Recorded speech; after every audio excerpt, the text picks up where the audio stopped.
दूंगा। कर दो नहीं, सरेंडर करने के लिए पुलिस कह रही है। नहीं करूंगा, मैं सरेंडर नहीं करूंगा ना। सरेंडर नहीं करेंगे। मेरी मांगे पूरी हो। कलेक्टर आए वहाँ बात कर लेंगे, नहीं ऑफिस में बात करेंगे। मैं बात करने के लिए तैयार हूँ। इस मकान में कर सकता हूँ।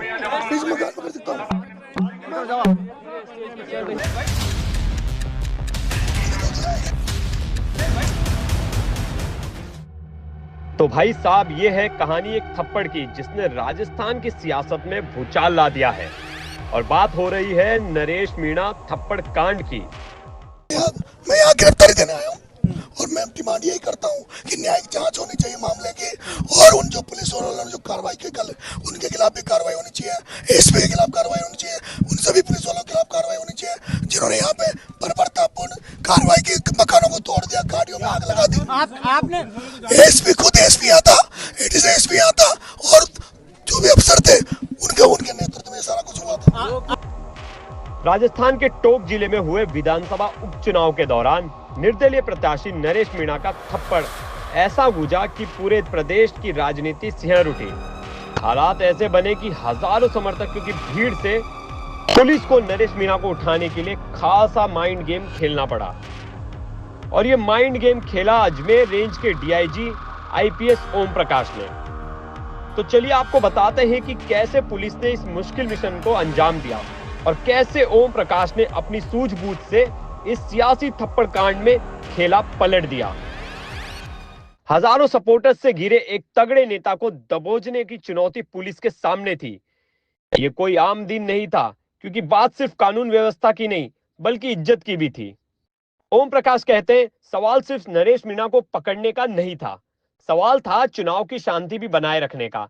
एक तरफ हमारा मकसद था चुनाव को बिना किसी रुकावट के रोकना, तो दूसरी तरफ से हमें उस शख्स को भी उठाना था जिसके समर्थक उग्र हो चुके थे।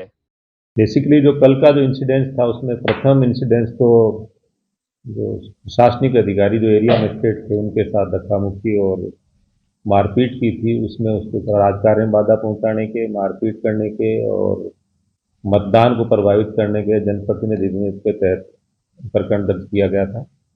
तत्पश्चात जब रात्रि को इसको मतदान शांतिपूर्ण संपन्न हो चुका था और मतपेटियों को लगभग 9:30 बजे रवाना कर दिया गया था।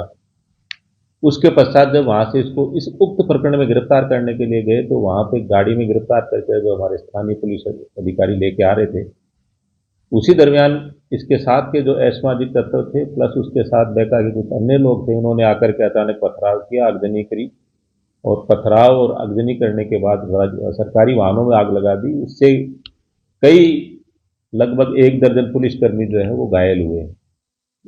उक्त प्रकरण को राजकार्य में बाधा पहुंचाने, हत्या का प्रयास और सार्वजनिक संपत्ति में तोड़फोड़ की धाराओं में प्रकरण दर्ज किया इसमें।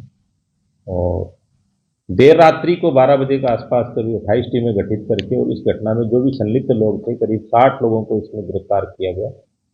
उस समय घटना के समय ये अपराधी जो था वो किसी दूसरी गाड़ी में बैठ करके या अंधेरे का फायदा उठा करके खेतों में से किसी को साथ लेकर के भाग गया। भाई साहब, गांव का रास्ता भी ऐसा कि एक तरफ गहरा तालाब और दूसरी तरफ हजारों लोगों की भीड़।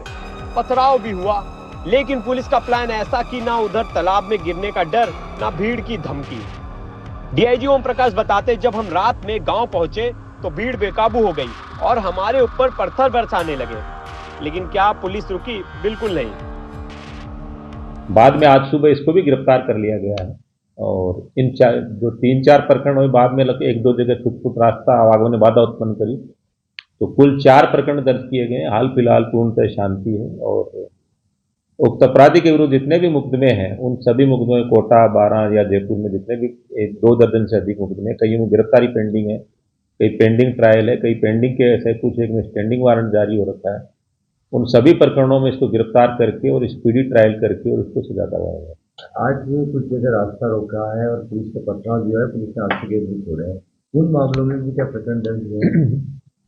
फुटफुट कोई एक आधी घटना हुई है, पथराव तो नहीं हुआ, लेकिन एक जगह रास्ता आवागमन ने बाधा उत्पन्न करी, उसको लेके एक प्रकरण जो है वो दर्ज किया गया है और उसमें भी आइडेंटिफाई करके जो भी इन धाराओं में जो व्यक्ति बनते हैं गिरफ्तार किया जाएगा। आप इस क्षेत्र की जनता से क्या अपील करना चाहेंगे कि पुलिस शांति बहाल है, जो है पहली प्राथमिकताएं ले रही है? मैं अपील ये करना चाहता हूँ, एक छोटा सा प्रकरण था जिसको लेकर के किसी अपराधी के साथ लगने से हमारे जो कितना यूथ जो है उनका फ्यूचर खराब होता है।